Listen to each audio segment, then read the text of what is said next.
But first on this Thursday morning. This land was made for you and me. Oh, God. All right, Bernie Sanders always talking about the free giveaways. Free, air quotes, free. Seth Denson is a healthcare strategist and the president of GDP Advisors. Seth, I'm glad to have you here. Tell me about the Bernie Sanders plan for Medicare for all. That seems like this is a big step towards just a government takeover of everything.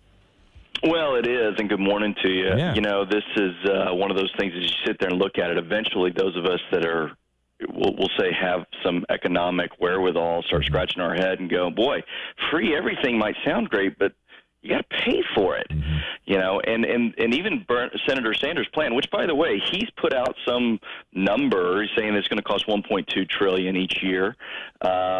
That said, he hasn't quantified that number. Independent studies are saying, nah, we kind of think this is probably closer to $3.2 trillion. And if you put that into perspective, right now the revenues to the U.S. government are $3.4 trillion. So effectively, we will use 100% of the money that is currently collected by taxes to pay for health care. To do that, just to do simple math for you, taxes have to double. So Medicare for all, what does that mean? Everybody who has a problem paying their private premium now would be covered, and the rest of us would continue to pay out of pocket for our own insurance and visits to the doctor, and this just covers the fringe? Or is this a complete throw-off? We're just going to do away with private insurance and everybody's going on the government dole? Yeah, don't let the new talking point of the day fool you. This is not Medicare for all. This is single payer. Yeah. Because to call it Medicare for all would make one think that, oh, it's going to be structured just like our current Medicare system is. It's not. Our Medicare system today actually relies on the private pay system. It relies on health insurance companies to fill gaps. What Senator Sanders has proposed is actually a complete single-payer system where there is no private insurance market. So if you remember, you want to keep your doctor if you like your doctor, guess what? Not going to happen. Yeah. It can't in this model because the federal government will ultimately be the end-all, be-all payer with, like, I think the American public in Senator Sanders' plan is responsible for about $200 worth of prescription costs. Oh, fantastic. So this is just a rebrand of an old idea that has been rejected over and over again, but is apparently gaining some a foothold with especially younger voters. That's right. Listen, single payer doesn't play well in the hearts and minds of most Americans who realize what that looks like. And I remember during the ACA debate, everybody and Democrats specifically really trying to avoid using the word single payer. And so I think what's happened here is we'll call it the Democratic marketers have gotten a hold of Senator Sanders and some of the more leftist progressives and said, hey, you guys got to stop saying single payer because that didn't play well. But for most part, people like Medicare. Medicare plays well. Seniors appreciate Medicare.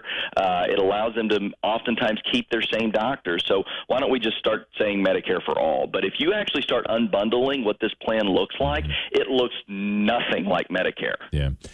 So you bring up the actual numbers here, and everybody wants to gloss over that.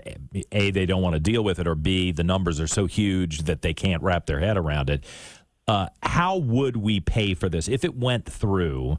If we're funneling every dollar that we get into the federal treasury into paying for health care costs, would there need to be massive tax increases, and who would foot that bill? Well, there's absolutely got to be massive tax increases. As I said at the onset, you would literally need to double the revenues to the federal government to pay for this. And so to do that, the only way the federal government generates revenue is through taxes, right? Yeah. So that would have to double. Where does it come from? Well, people like Bernie Sanders want to say, well, we'll make the rich pay for it. Well, who are the rich? Mm-hmm. And by the way, the rich are pretty smart with their money.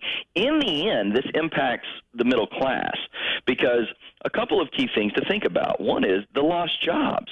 There's going to be roughly, our estimation is about 3 million lost jobs if something like a single-payer Medicare for all went through, because you're eliminating the insurance industry, you're eliminating a lot of healthcare support. That impacts janitorial services and all of that.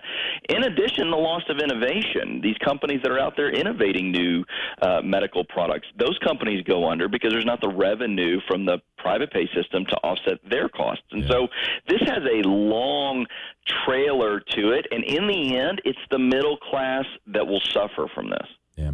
Well, it's good that he's promoting this at this point so that we can have the discussion. I suspect that once people dig into it and they actually look at their paycheck and realize how much of it will be gone, that they won't embrace this. But, maybe I'm giving people too much credit. Seth Denson, healthcare strategist, president of GDP Advisors. I appreciate your perspective this morning. Thanks for having me on. Yeah.